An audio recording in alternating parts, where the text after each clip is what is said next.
कुंभकार जाति किस वर्ण में आती है?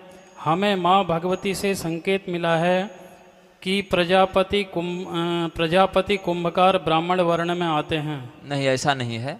शास्त्र में कुंभकार को शूद्र वर्ण के अंतर्गत ही परिगणित किया गया। जितने भी कार उपांत वाली जातियां हैं वो कारू कर्म के अंतर्गत आती हैं। और कारू जैसे लोहकार, चर्मकार, प्रजापति तो टाइटल हो गया ना, अभी तो लोक व्यवहार में लोग लगाने लगे, हम समझ गए।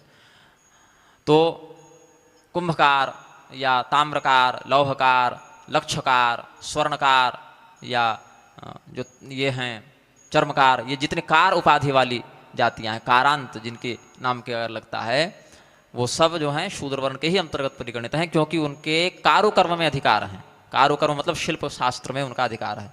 तो भगवती का जो ये संदर्भ दे रहे हैं, इन्होंने भगवती का कैसे आशीर्वाद प्राप्त किया और वो भगवती कौन है, उनकी क्या परीक्षा विधि है, वो हम नहीं जानते। कई बार ऐसा होता है कि देवी देवता का रूप धारण करके आसुरी शक्तियां भी आपको भ्रमित करती हैं। जैसे धुंधुकारी जब गोकर्ण जी के सामने प्रकट हुआ तो इंद्र के रूप में प्रकट हो गया था एक बार। या बहुत से देवी देवताओं के रूप में वरदान देने के लिए आकर भटकाते हैं।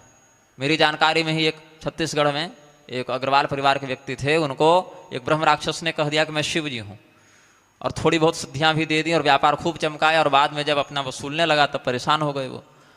तो फिर बाद में उनको अनुभव हुआ कि ये तो शिव जी के रूप में स्वयं को प्रस्तुत करने वाला व्यक्ति ब्रह्म राक्षस है। फिर उन्होंने अन्यान्य फिर हमारे मार्गदर्शन में कुछ किया था, तो उनका कुछ दोष समित हुआ।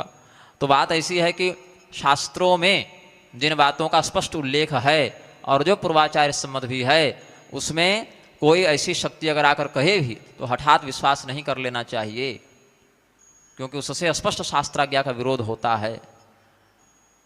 तो सतर्क रहना चाहिए कि कौन से व्यक्ति स्वप्न में आकर कुछ कह रहे हैं या नख दर्पण के माध्यम से, क्योंकि सीधे बड़ी शक्तियां ऐसे नाखून में और चिमनी में और पर्चे में उतर कर नहीं बताती हैं, उनको कोई मतलब नहीं है। ये सब छोटे मोटे वीर बेताल भूत प्रेत की श्रेणी वाले ही शक्तियां ये सब काम करते हैं, जिनको शास्त्र मर्यादा का उतना बोध नहीं होता है। अगर बोध होता तो पर्चा बनाने वाले लोग चुनाव में हार नहीं जा रहे होते। सबका भविष्य बताने वाले अपना ही चुनाव का भविष्य नहीं देख पाए थे।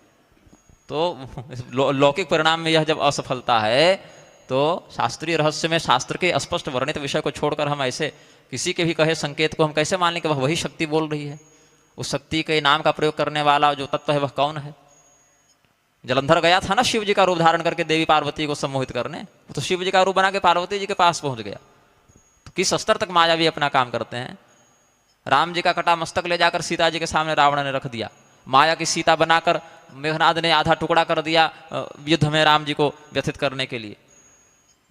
शार्व ने वसुदेव जी का एक मायामय विग्रह बनाकर कृष्ण भगवान के सामने वध कर दिया था। तो भटकाने वाली शक्तियां कितना भटकाएंगी, इसका कोई आप पार नहीं पा सकते हैं। जीवन भर लगेगा कि अरे ये तो देवी की कृपा थी, लेकिन पता चला ये तो भूत पीछे पड़ा था। अब कहीं भी कोई डाकनी शाकनी भी अगर लाल साड़ी त्रिशूल लेके खड़ी हो जा प्रकट, तो आप कहेंगे तो दुर्गा मैया है। यही भावना है।